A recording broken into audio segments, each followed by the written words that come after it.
Oi, meu nome é Yara. Oi, meu nome é Ana. E nós vamos falar sobre a Guerra Fria.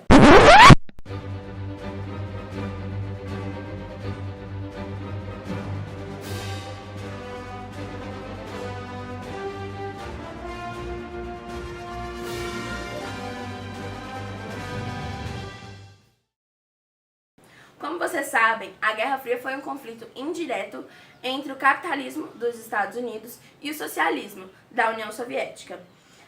Um dos principais motivos para ter acontecido a Guerra Fria foi as divergências entre as ideologias econômicas e políticas, além de ter as constantes ameaças de uma terceira guerra mundial.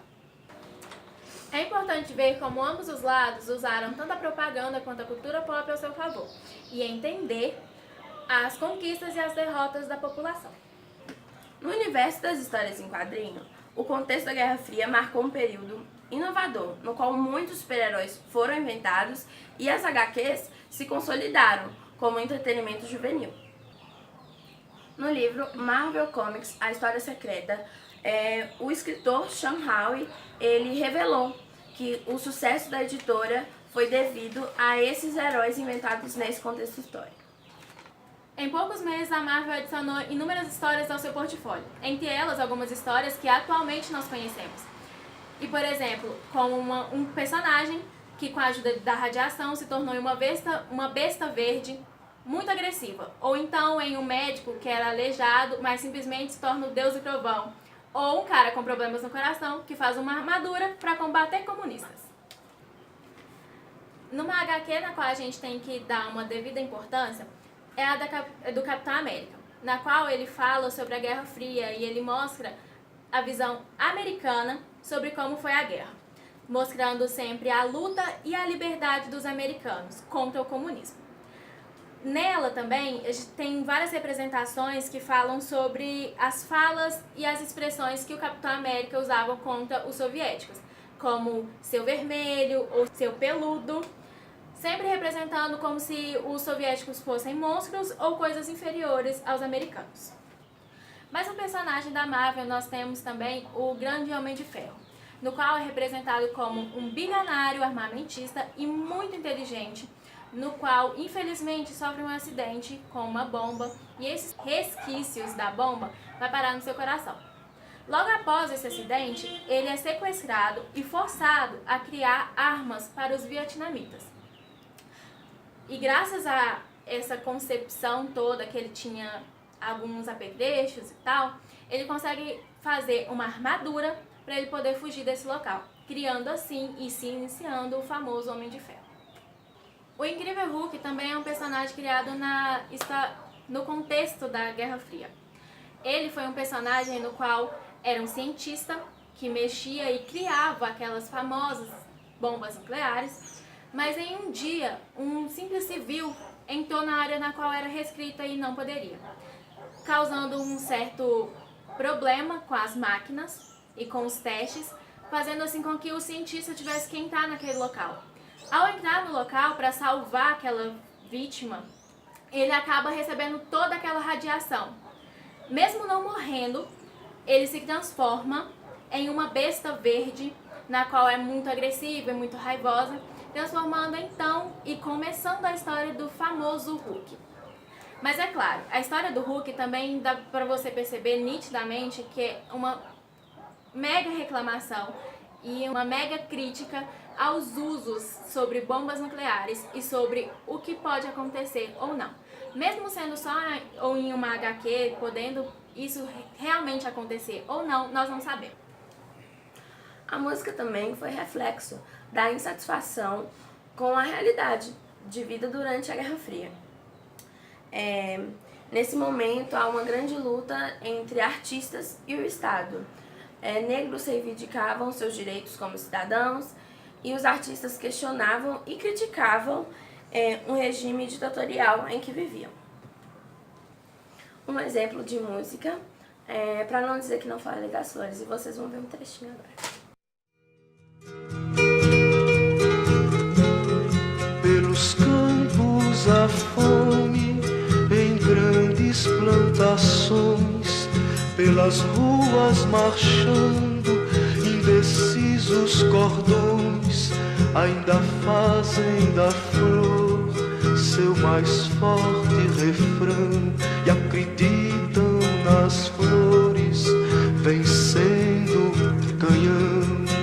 Vem, vamos embora, esperar não é saber. Quem sabe faz a hora, não espera acontecer.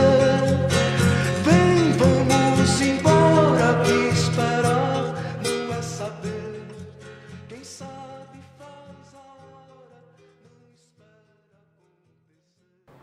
Essa música de Geraldo Vandré foi criada como uma forma de protesto à ditadura militar que acontecia no Brasil, na mesma época da Guerra Fria.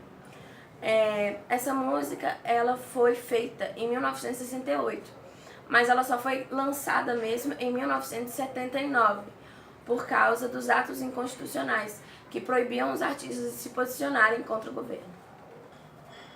Outra música que se passa no mesmo período é Cálice, de Chico Buarque e Gilberto Gil.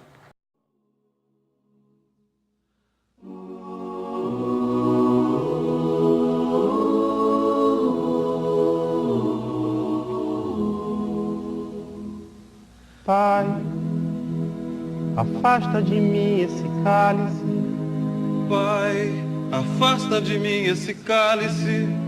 Pai, afasta de mim esse cálice de vinho tinto de sangue. Pai, Afasta de mim esse cálice, Pai. afasta de mim esse cálice. Pai, Afasta de mim esse cálice de vinho tinto de sangue.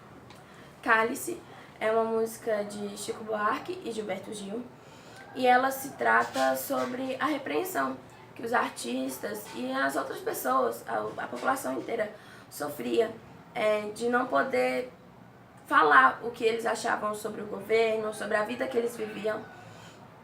E enquanto, para não dizer que não falei das flores, se trata mais da vida cotidiana das pessoas. A próxima música é de Nina Simone. I wish I knew how it would feel to be free. I wish I could break all the chains holding me. I wish I could say all the things that I should say. Say 'em loud, say 'em clear, for the whole round world to hear. I wish I could share all the love that's in my heart. Remove all the bars that keep us apart. I wish you could know what it means to be me. Then you'd see and agree that every man should be free. Bom, gente, essa música da Nina Simone, o próprio nome já diz. Eu gostaria de saber como é se sentir livre. Era um momento em que os negros estavam passando, que eles não se sentiam pertencentes à sociedade. Um representante da luta pela liberdade foi Martin Luther King, que lutou pela liberdade e igualdade dos negros. Martin Luther King foi um líder pacifista, no qual ele queria realmente, o movimento dele foi igualar as coisas, para que parasse com os assentos preferenciais, assentos entre brancos e negros. O movimento de Martin Luther King se caracterizou e deu início após um acidente que aconteceu através de uma mulher negra, na qual ela não quis dar o seu assento, que era separado para os brancos, no qual ela sentou naquele local que era designado para os brancos e ela não queria sair daquele local. Assim, ela foi, retirada à força daquele lugar, ela foi recriminada, ela foi presa, mas isso acabou, dando aquele up que Martin Luther King estava precisando naquele momento, fazendo com que todo o movimento dele, que ele começasse a liderar uma série de protestos colocando este processo em foco. Outros já tinham acontecido, como acontecem até hoje, mas este colocou em foco e foi o porquê de começar o movimento e de Martin Luther King ter começado realmente a ser visto por todo o país. Em 1960, os negros conquistaram o direito de entrar em bibliotecas, de praças e até em lanchonetes, nos quais eles não eram permitidos a entrada antes. Em 1963, Martin Luther King liderou a Marcha para Washington, que foi um movimento de luta pelo fim da segregação racial, no qual ele contou com mais de 200 mil pessoas para aquela ocasião, e foi no qual ele fez o discurso Eu Tenho um Sonho. Can and will be changed. Let us not wallow in the valley of despair. I say to you today, my friend,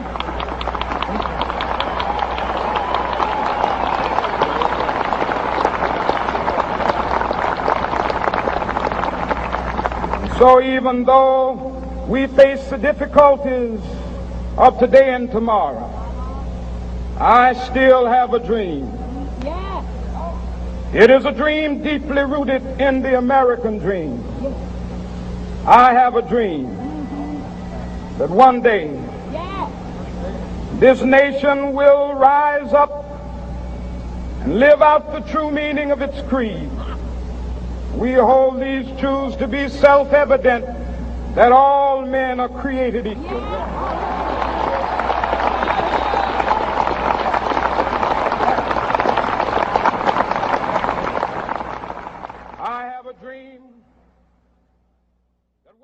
Aos 35 anos, Martin Luther King foi contemplado com o Nobel da Paz. A sua luta foi marcada por uma luta de não agressão, então a forma era mais verbal, comunicativa, e ele tentava a todo custo não lutar com ninguém. Mas isso não implicava que outras pessoas fizessem o mesmo com ele.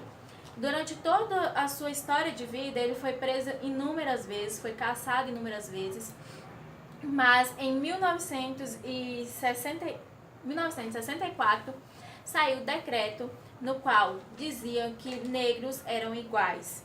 Todas as pessoas eram iguais. Então, negros tinham as mesmas oportunidades que os brancos tinham e eles poderiam contemplar todos os locais. E também, um dia depois desse decreto sair, o decreto no qual os negros poderiam votar também saiu. Então foi uma luta na qual Martin Luther King conseguiu para todos os negros e foi uma luta muito grande. Martin Luther King foi assassinado.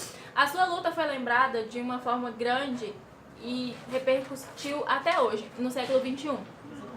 Graças à sua luta, que foi feita há anos atrás, em 1968, que foi o ano da sua morte, assim como eu já falei, graças a isso, em pleno século XXI, os Estados Unidos pôde finalmente receber o primeiro presidente negro, que foi um marco na história, que foi o Barack Obama.